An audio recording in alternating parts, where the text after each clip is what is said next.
All right, coaches, welcome to the challenge winners call with Amy Silverman.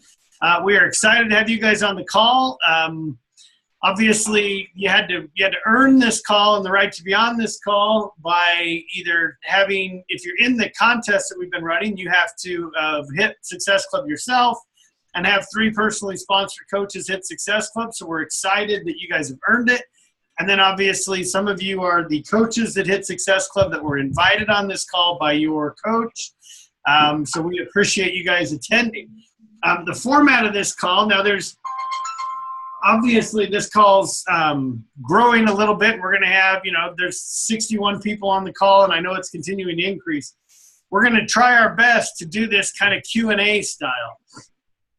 And I think the best way to do that is, if you guys have questions, we're going to have you submit them through the chat thread, and Amy and I will kind of try to manage it as we go through this.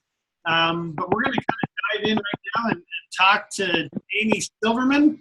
If you don't know, Amy is like king of the world, queen of the world, like, always like one of the best of the best. She used to be in the West, and then she moved to Puerto Rico, but I still keep her, so she's still considered part of the West region. We don't care.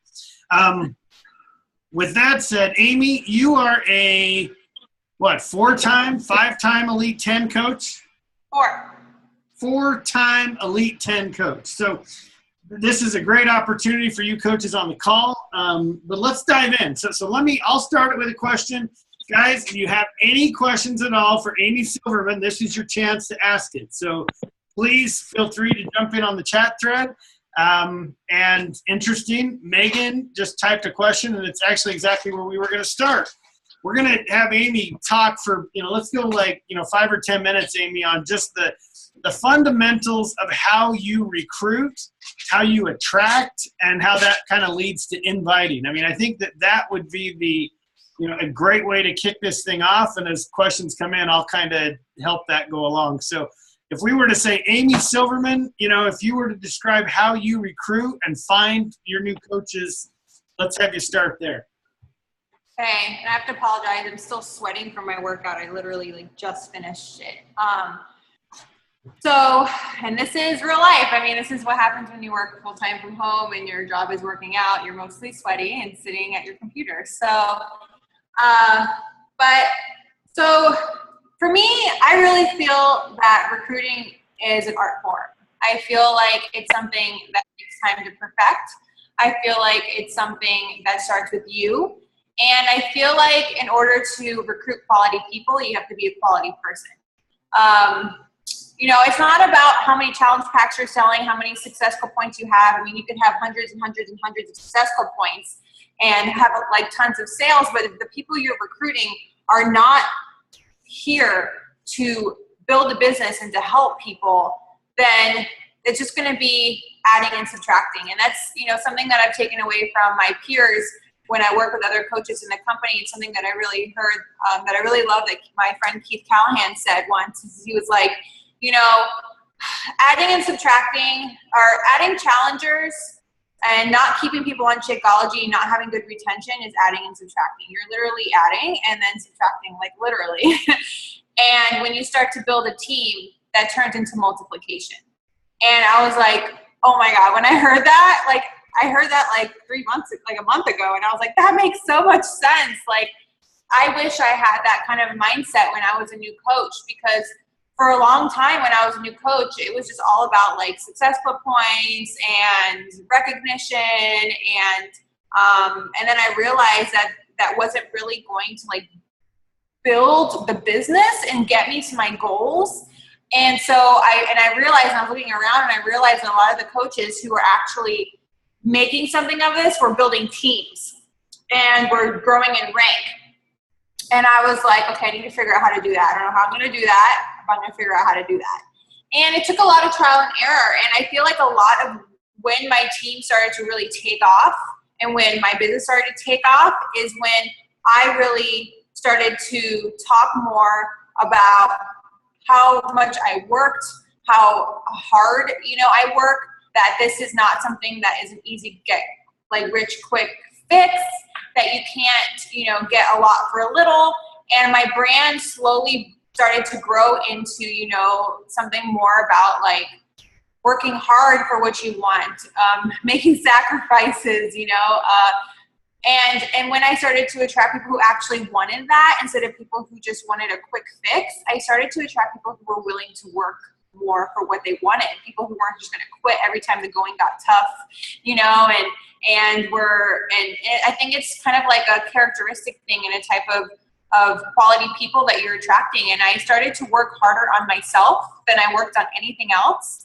And when I started to do that, I became a more quality person, and so I started to attract more quality people. And I think sometimes people really just coast through personal development, like, oh, like I checked that off my box, like, oh, I read my 10 pages, check. But that's not what you need to be doing. You need to be actually like working on yourself and challenging yourself, and with your nutrition and with your fitness and with your goals, and it's just that's what bleeds through to your social media and to the type of people that you attract is are you a person of your word? Are you showing progress, or are you just staying the same and justifying where you're at? I think a lot of people build brands off of justification, and you're going to get a lot of people that justify and you do that. So you got to be really careful.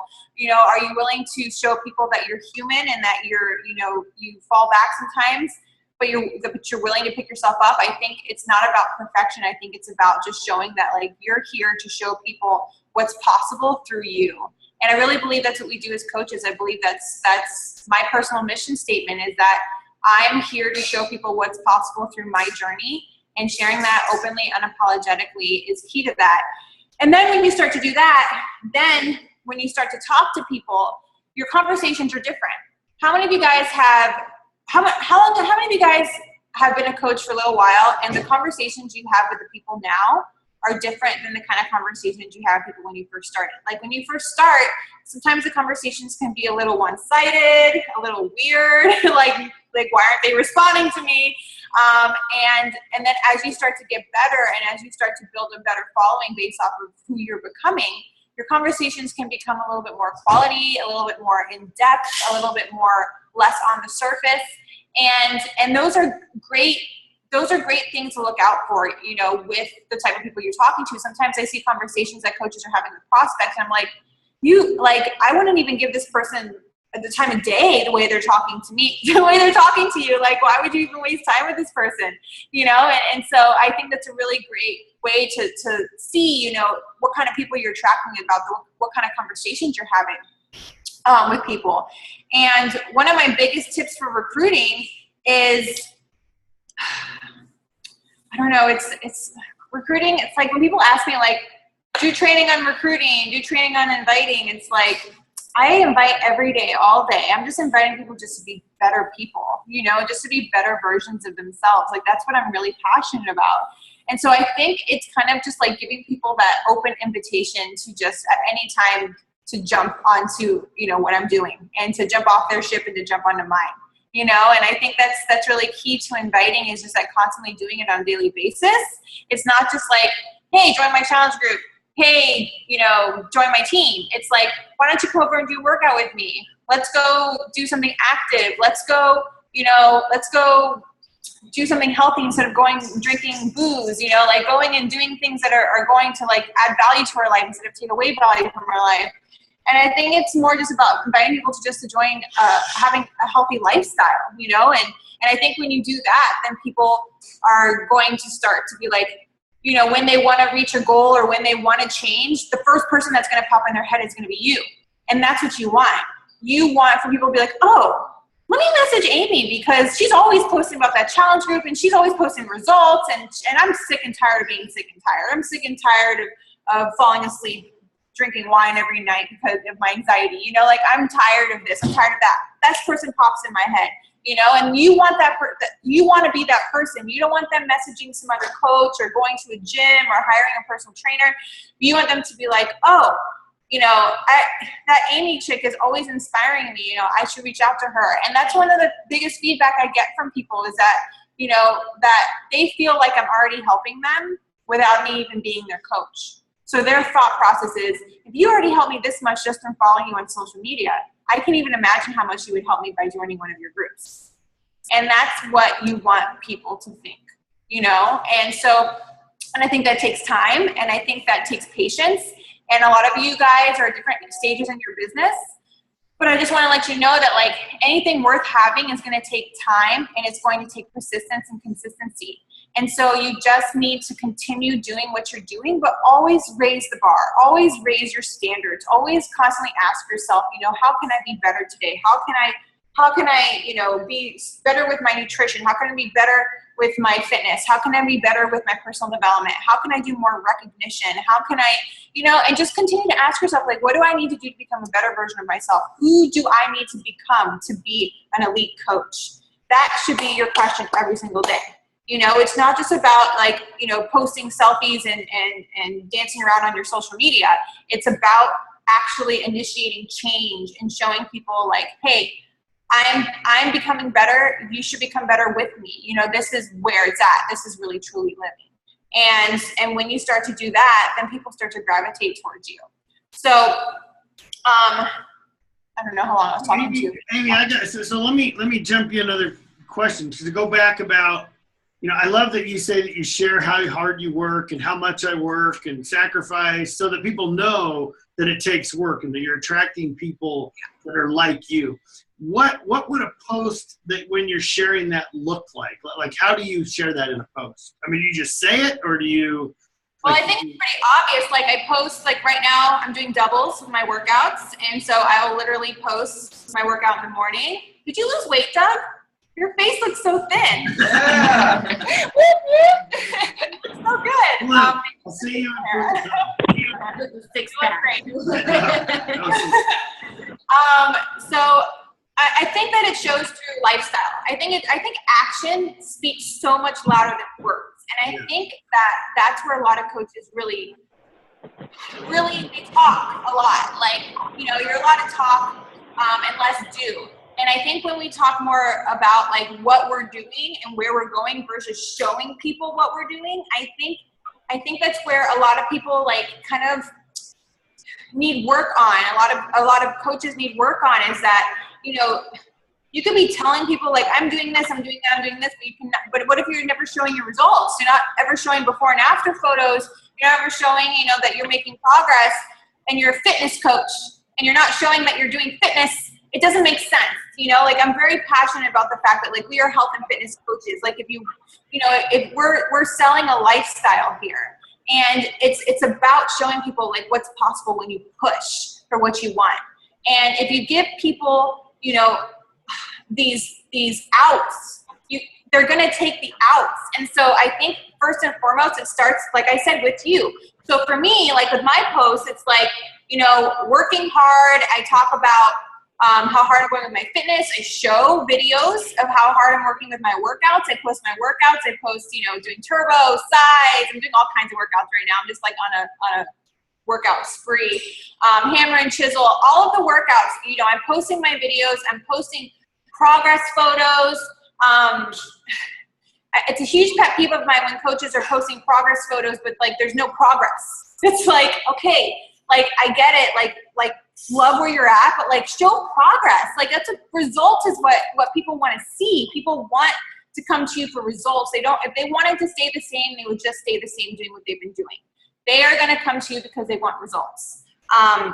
So if I'm posting about work, I mean, and it's kind of sometimes it's really nonchalant. Like I posted a picture with my dogs the other day, and I was like, I changed out of my workout clothes into my comfy work clothes. You know, this is life goals, and it wasn't necessarily about like working really hard. It was just about like, this is my version of work. I don't have to go put on a uniform anymore. I don't have to go, you know, somewhere else. I just go into my living room. Or, you know, you can post about like, I don't know, for me, it just like translates through fitness. Like for me, if somebody is working hard at their fitness, that they'll probably work hard at their business. Like for me, it's like your fitness and your business is the same.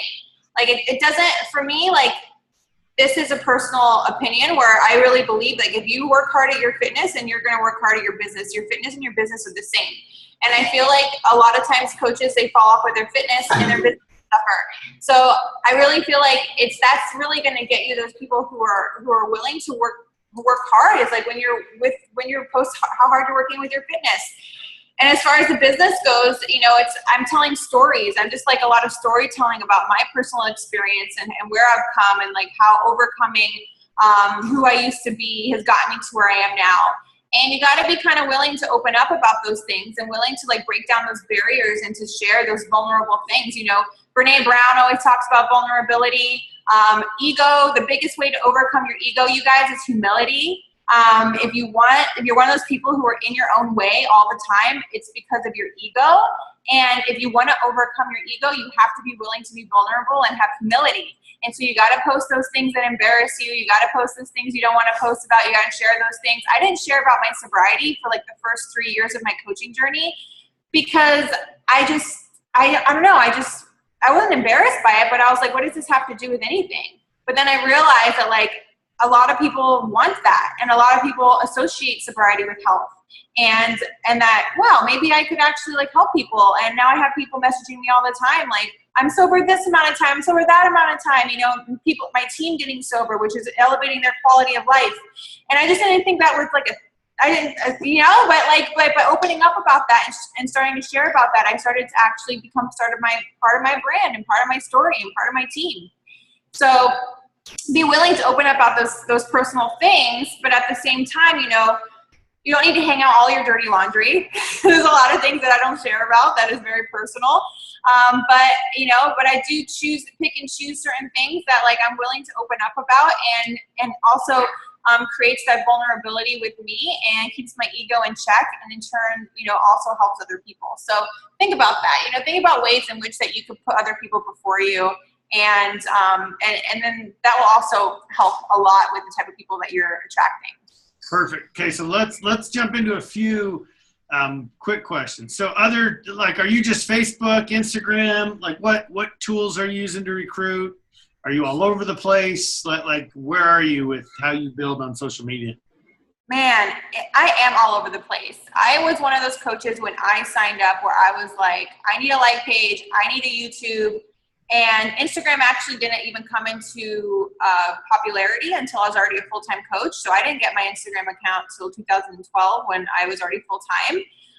So I wouldn't say Instagram is what got me to full-time, but I will say that like, I think most of my people at this point come from Instagram, but I can't say that for a fact because I also have people who follow me on YouTube, Facebook, or they follow me at all different avenues. And I started a blog a couple years ago. So people follow my blog. I get lots of messages from that. So different coaches are going to tell you different things. There's coaches who just do one platform. They just do Facebook, that works for them and whatever. But I'm kind of one of those people where I like to sprinkle myself everywhere. And I just kind of have people coming from all different avenues. When I do know that when I go for my hard invites, they're mostly through Instagram. Like when I want to collect a lot of emails and I want to like talk to a lot of new people, I'll do a post before and after, and I'll say, contact me. But I also do it on my life page, and I get a lot of people from there too. So, I think that it just depends on what you want to do. If you don't like Facebook and you don't want to grow through Facebook, that's fine.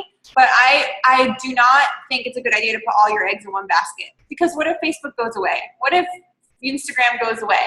What if for some reason one of these things go away? What are you going to do? So I believe in really always having a backup plan and always having like things that percolating, so just in case, like you still have a good business. And so I recommend growing a YouTube. I recommend growing a like page. I recommend growing an Instagram and just being consistent with them on all across the board. So that would be my personal opinion. I tell all my coaches to start a YouTube right away.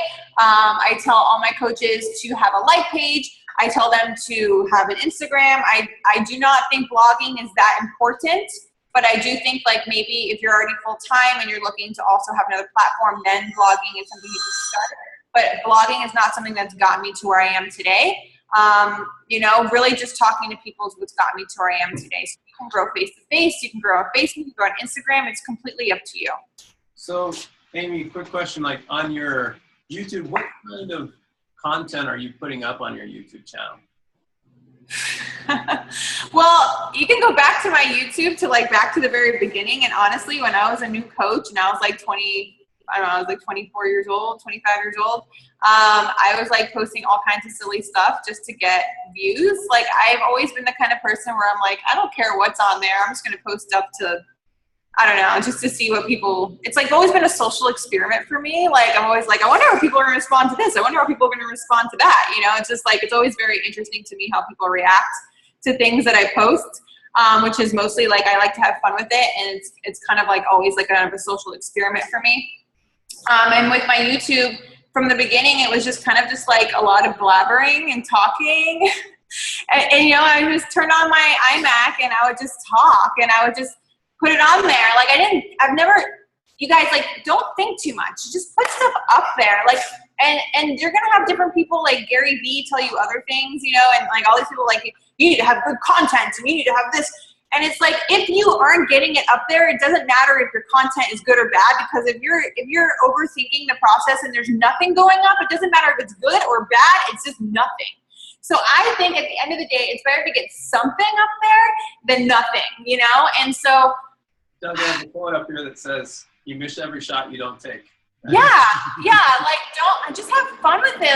Like everything's got to be so serious and everybody's got to have an opinion and everything's got to be, you know, have such good content and be such good training. No, have fun with it. Post whatever you want. Share whatever you want. Don't worry what people are going to say. Don't worry how it's going to come across. Just share from your heart however you feel about things, about your journey, you know, and you're going to attract your people. You're also going to push away people who are not your people, and that's okay. You're not going to make everybody happy. Everybody's not going to like you, and I think that's one of the things I always focused on in the beginning with my YouTube and my social media is that, you know, you could be the ripest, juiciest, most awesomest peach on the planet, and people are still going to think you're gross. So who cares?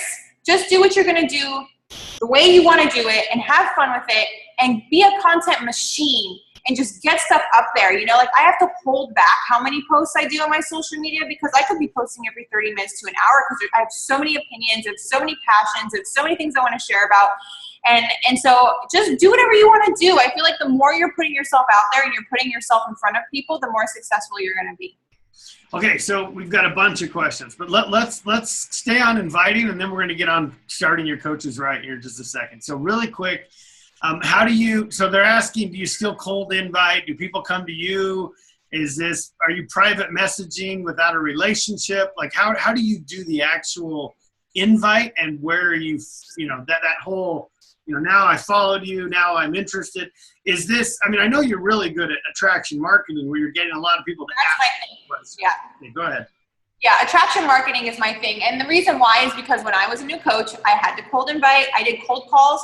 So all you new coaches, like, listen, when I was a new coach, I had to pick up the phone and cold call leads. And I was cold calling customer leads. Beachbody used to give us this like whole list of phone numbers of cold leads. And I used to cold call, and I used to, you know, set up prospecting call to people, and I got out of my comfort zone a lot. That phone weighed 100 pounds when I was a new coach, but I really believe that you guys need to get on the phone more.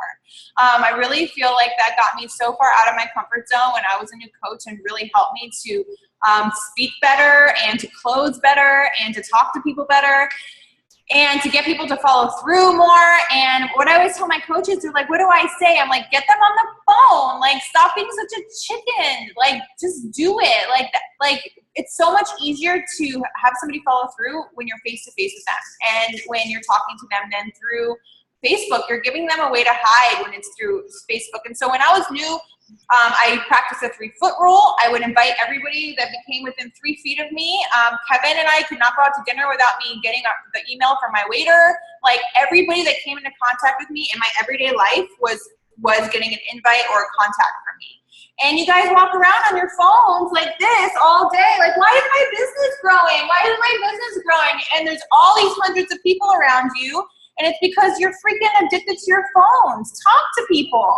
You know, that's how I grew my business my first year, when I had no Facebook following and I had no Instagram and no YouTube. I talked to people. This is a people business. And I know a lot of us are introverts and we want to grow a business like, hiding behind a computer screen. And yes, that will come if that is your goal. And my goal was always to eventually not have to go out and invite. That was always my goal. I didn't want to have to cold invite, which I did. I didn't want to have to message people out of the blue and create these conversations and forum people, which I did for years. So I learned how to do attraction marketing. I followed the coaches that were getting all these emails dropped and all this stuff happening and people always coming to them, and I asked them questions, and I saw what they were doing, and I started emulating what they were doing, but in my own way. And eventually emails started showing up in my inbox, messages started popping up in my inbox, and it just kind of happened after about 4 years. So, it doesn't just happen in 4 months or in 4 weeks because you wanted to. I was consistent for 3 or 4 years before I started having people just come to me. And even now I have to really go hard with my social media in order to get, those invites. And I have to stir the pot, and I have to, create conversations about things I don't necessarily want to talk about. But at the same time, those are the kinds of things that bring my people to me and get people to actually make change in their lives. And so while it might not be easy, it's, my biggest advice for you, if you want to have people coming to you and you eventually don't want to have to invite, which you do when you're new, when you get to the point where, if you want to get to the point where you are having attraction marketing, you need to have a purpose and you need to have a point to your social media.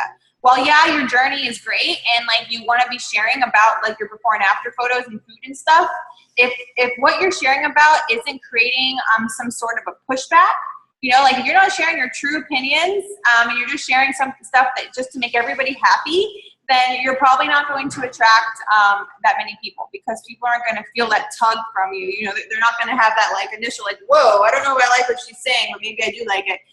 So it's I think that the second I started to not be afraid what people were going to think about me and started to actually share how I actually think, it's whoa, oh, it's not very profound, but it is. I think a lot of times we hold back because we are afraid that we might hurt people's feelings and shit like that.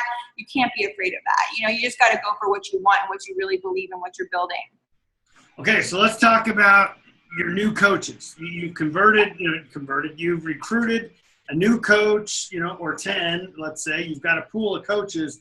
What are the expectations you set with them? How do you get them started? What's your training look like? How do you get your new coaches started right? So I think a lot of times you guys ask these questions because you want to jump 6 years forward to where I'm at right now, but where I get my team started now is not where you should be getting your team started as a new coach pushing for elite for your first time. So I think that's one of the biggest mistakes that people ask me is what do you do now? You can't do what I do now to get to where I am. And that's one of the biggest mistakes my coaches make too, is they see the way I train my team and they're like, oh, I'm just going to do what Amy does, but they have a smaller team, so they have the ability to work closer with their teams. And I'm very present for my team. I do one-on-one calls. So these are things I do. I do one-on-one calls. Anytime somebody hits Success Club 2, then they can set up their first call with me. If you are, and this is something that I set up my second year into top 10 after talking to Carl, where I was like, I don't have time to spend 20 hours a week talking to all my new coaches. And then I talk to them and then they quit. And they're wasting my time. And Carl was like, well, have them earn it. But for the first, 4 years, that's not what I did. I did getting started right calls. The second they signed up, within 2 days, I was on the phone with them. We were setting goals. Your first 30 days, you need to be Emerald. Your first 30 days, you need to hit Success Club. You need to get into Success Starters. So the best thing you can do for your coaches is to help them earn their first paycheck within their first 30 days. If a coach is earning their first paycheck within their first 30 days, they're more likely to stick around longer. And you want them to start to feel success. And so getting that paycheck, hitting Success Club, and getting to Emerald will make a coach feel very successful. So you have a first 30-day goal with them. Remember, you're their mentor. You're there to kind of lead them along the way. You're not here to hold their hand and to build a business for them and to want them, want them to work their business. You're here to help them set their goals and then their job to actually achieve the goals. So first 30 days, I expect nothing less of Emerald, Success Club, and their first paycheck. First 3 months, they need to be in Success Starters and at least the Team Builder. And then they start pushing for Team Leader. and diamond, which can take who knows how long. Like I just had a coach go diamond today, and she's been a coach for 2 years, and she's been pushing for diamond for a year. So it's like, you know, like it takes time. It takes time for people to, you know, to build their businesses. And, you know, I don't know, 3 years ago, people were going diamond in 30, 60 days, and it doesn't happen anymore for me personally. You know, I feel like people take a little bit longer nowadays, and that's okay, because this business, you want people to build a business on a solid foundation. You don't want people just to race to diamond and then fall off and not have any income coming in and not have a team. Like, it's more important to build the residual income and the strong, solid foundation so that when they get to diamond, that they stay diamonds, that they don't fall out of diamond, and that you're constantly trying to keep them in diamonds. Like, you want them to continue to build their teams and build their teams of teams. And so at this point though, like, every time somebody hits Success Club, then they get a 30-minute strategy call with me. So every single month, like if you hit Success Club, you can set up a 30-minute strategy call with me. I go over your social media. I go over your back office. We talk about your goals. If I have coaches pushing for elites and they really show that they're trying, they can set up as many calls with me as they want. But usually my coaches don't set up that many calls with me because they know what I'm going to say. So they hold themselves accountable for the most part, because they're just like, I know what you're going to say, you know, so they know what they need to be doing, you know. And I feel like for the most part, your teams do know what they need to be doing. But yeah, so as far as getting new coaches, we have a new coach training every single month. So I do new coach trainings with them. I do a PS Zoom call every single week. I do a team call every single week. I go live in my group quite often. I post little things that I'm doing. You know, it's just kind of, it's not very like structured. I'm pretty informal. Like sometimes I won't do my Zoom calls. Sometimes I do. Like, I don't know. Like, it just depends on how I'm feeling in my life, because, you know, it's life by design. So if I don't feel like doing a Zoom, I cancel it, you know, like, so that's one of the things with this business, is that you can do it when you want to, when you don't want to. Okay. So you're getting hit with this, you know, how do you, so this first 30-day goal, you know, of get to Emerald and get to Success Club, you know, is that something like, how do you, like, I'm assuming, well, number one, I'm assuming not every coach sets that goal when they first sign up. I mean, you obviously are working with them and you're figuring out which ones are going for it and which ones aren't. And so talk about how you determine which coaches are all in and which coaches are, you know, maybe not as committed, and how that differs in how you build the business. Well, let's be honest, you guys, like Success Club 2 is one challenge pack, one person. It's like, I'm not asking for them to, like, you know, fly to the moon to have a phone call with me.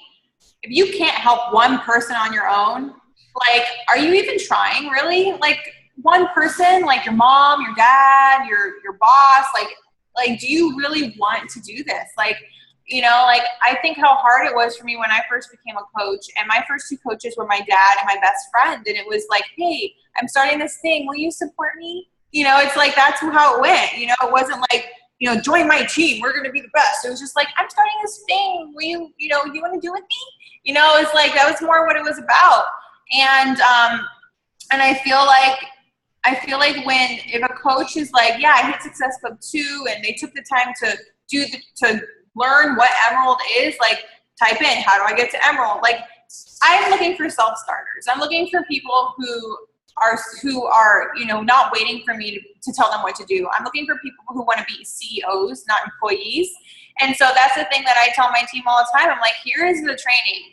You need to do the training. You need to watch for when these things are happening. I'm not going to be the person that's writing you and making sure you're doing things, because when you micromanage your team, you guys, like, it's going to take away the quality of life that you have. It's going to take away the quality of the team you have.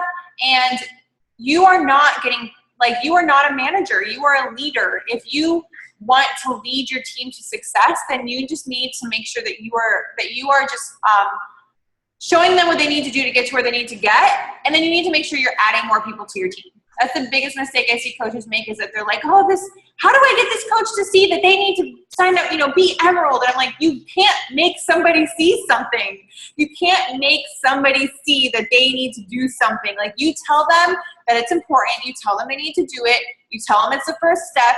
And if they choose to do it or not, that's their choice. You need to continue to add more people to your team constantly and be in phase one, so that these people see that, like, you're not just going to wait around for them to, like, you're not, like, I don't know, like, it's just like I wasted so much time on coaches in the beginning that are no longer around, that they just suck my time and they just suck my energy, and they're not in the business anymore. And if I would have just seen into the future and just known that all the coaches I recruited my first 2 years would not be the coaches that built me to where I am today, I would have not spent so much time with them. So I hope that can help you kind of see the light, and you can learn from my mistakes of putting so much heart into people who are only caring about themselves.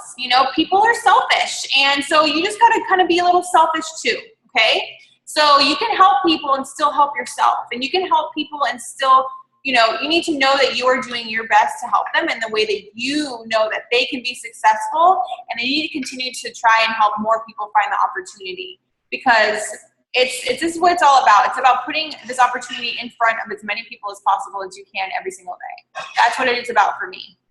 That's awesome. That's awesome. And I can tell you guys, I work with Amy and other top coaches, and that is absolutely 100% the case. Amy, let's talk. You've got a question that came up a few minutes ago about your brand. And I think what's obviously unique about you is that you're unique. But I think that we get a lot of coaches that they get into this routine of posting about, I'm a mom, I'm into fitness, and I'm into nutrition. And I think that defines like 99.99% of every coach in the network. But you've been able to find and define your unique brand and who you really are, and you've been able to use that to build your business.